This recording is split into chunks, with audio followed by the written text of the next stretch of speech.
I'm going to transition that into how to be your own leader, which is taking your guys' everyday lives and taking advantage of the opportunities around you. So the first thing we're going to do is I want you guys to write down 5 skills that you guys have, or 5 strengths that you guys have. Each one of you has your own leadership because you're trying to graduate college. Alright, so I'll go ahead and start just so that you guys can get an example.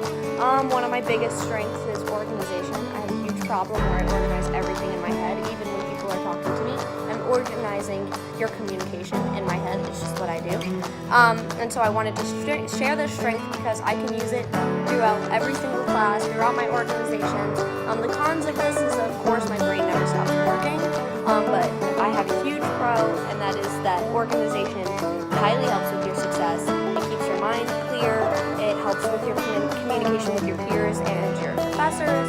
It allows you to work ahead easier, and it really allows you to make sure that you're not working harder than you have to for certain assignments. This is the beginning of your own self-reflection of your leadership and your own journey through Frostburg State.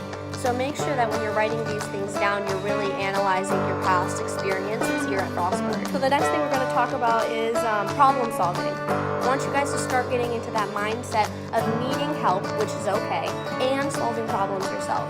So I want you guys to just take a couple minutes, and you don't have to write full sentences. You can jot down ideas. You can do this at home even. You don't have to write it down as long as you know what you're talking about. We're just going to talk about a time that we successfully worked through a conflict in the past with zero help. Figured out how to do it. You went through the process of articulating the problem, brainstorming options, finding the right option, and having a plan and going forth with that plan and then analyzing afterwards. So I won't ask you guys to go through this one, but when you take your packets home, just think about a time that you needed help, because it is okay to ask for help. So with that being said, we'll jump into the campus resources. We're going to work on your time management. So we came back from spring break, and I was just talking to Tyler about it. We're exhausted because things were just thrown on our laps for Monday. As a student leader, it gets really, really exhausting because nobody seems to care until it's Monday. And when it's Monday, everything needs to be done now and needs to be done fast. So right now, I want you guys to write the date on here, and I want you guys to write everything that you need to do by the end of the week. And if you guys are done with that, you can turn over the page and start putting it into categories. It's just to help you guys and to give you guys a resource, because you guys aren't taught this in high school or elementary school or in college. So it's really to help those that are not the greatest at writing things down and are not great at seeing what they need to do. For example, when my week starts, I open my planner and I see what I need to do for the week, and I fill in the stuff I need to do on the days that I feel like I can get it done. I'm realistic with myself, because I know I'm not going to write that I can write a 7-page paper on the day that I can't write a 7-page paper. Take advantage, I spelled advantage wrong, of free resources. There are free colored printers on campus if you find them. Again, that was a perfect example. They just shared it, and now they both have free resources. Share or take advantage of the opportunities. There are so many, like Tyler said, all you have to do is look. There are so many opportunities, and 99% of them are free. In fact, I was overwhelmed my first semester at Frostburg because there were so many opportunities, I didn't know which ones to take.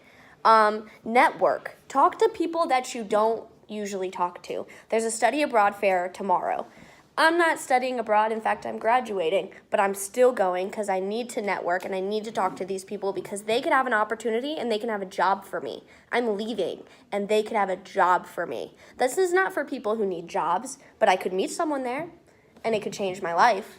So make sure that you network. Get involved in more things than just what you're comfortable doing. I had a goal that I did not do. I wanted to join Spectrum. I was going to work with the Human Rights Campaign in DC, and I really wanted to get to know them.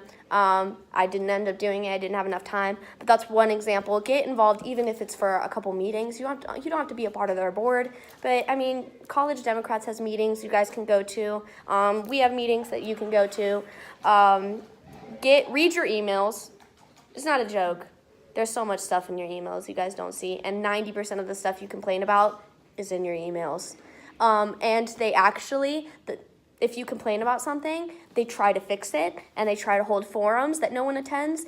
that's in your emails. So if you read your emails, it takes 2 seconds to scroll through them. I know you're so sick of seeing FSU state lines in your email, but if you just click it, it tells you all the opportunities for that week or for that month. Get a planner or a notebook. There are free planners in the information desk upstairs. There's free planners in CAPS. I think your department should have some. I even have a notebook. It's like my Bible where I just jot things down. I have so much stuff going in my life that sometimes it doesn't fit in my planner, so I just need a notebook to casually write things down and cross them off as I go. You can also use this as your planner. It's really effective. Email your professors during the first couple weeks of classes. This is the first tip I gave my brother when he graduated high school. It has helped my grade significantly. I have a 4.0 for a reason, and I promise you it's not because I'm smart. It's because I know how to talk and I know how to finesse. The first couple weeks of your classes, your professors see faces that they're so sick of seeing. They saw you last year. They saw you the year before that. They've seen freshmen. They're just sick of it. You're just a face to them.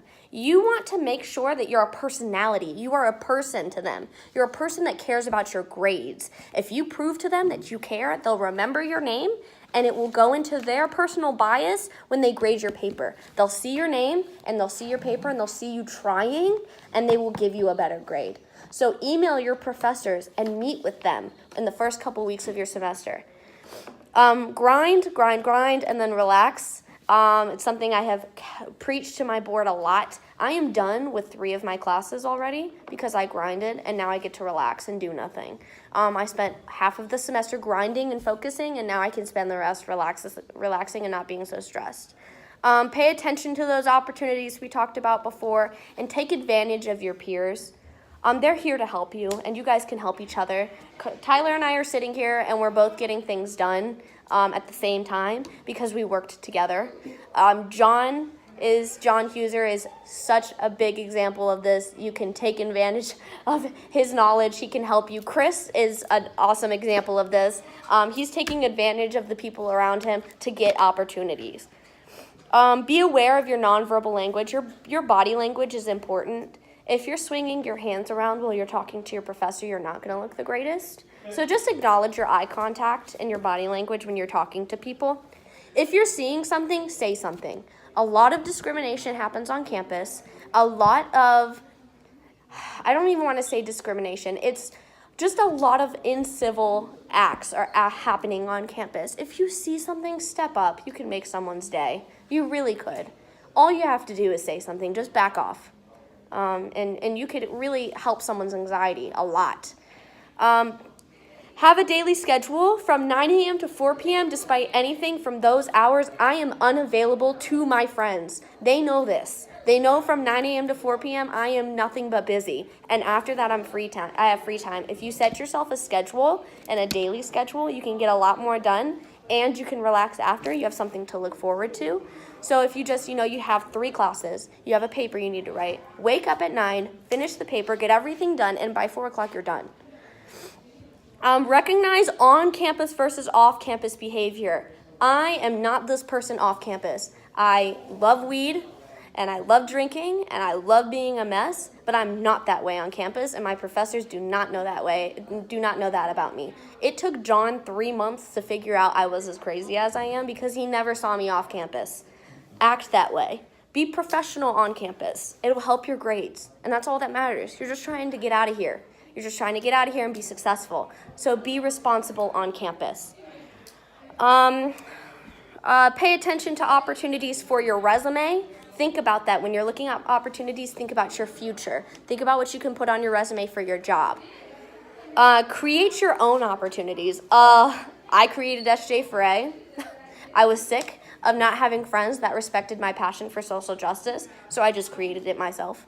And that's just my social life. You can do this at any point. You can create your own internship. You can create your own capstone. You can synthesize your work, which goes into number 17, making this journey about you, transforming your major. I came in here with a conflict communications track and a minor in women's studies. Now my focus is appreciative coaching, positive reinforcement, and encouragement. I got to change my education because I took the initiative. Synthesize your work. The only reason why Tyler and I get to do all this kind of stuff is because we put things together. We put our organization into our work and our work into our organization. This video is being used for 2 classes, my capstone and SJ for A. That's what this little video is for, because I synthesized my work. And the problem-solving badge initiative, actually. So there's a lot going on with that. Use Portfolium in LinkedIn. Portfolium is seen on Canvas. When you click on a class, it says, assignments, syllabus, things like that. If you go all the way to the bottom, it says Portfolium. Click on that. Put your Portfolium. This is knowledge that people out there do not know yet. It hasn't come to Frostburg. No one has told students about it. I am telling you, me and 7 other students know about Portfolium, and it is amazing. It's like LinkedIn, but better. You get access to it for free. And it's across the world, and you get to put in your skills and your strengths and your schoolwork. If you put your schoolwork in it, jobs get to find you based on your schoolwork. Last night I wrote a 5 to 7 page paper on a discourse analysis of The Office.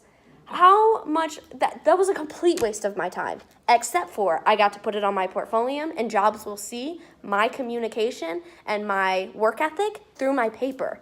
So it made it worth it. Take that time to look at these rules and put that forth in your personal and your professional life. It doesn't happen overnight. It takes a lot of practice, and you will make mistakes, but it is okay.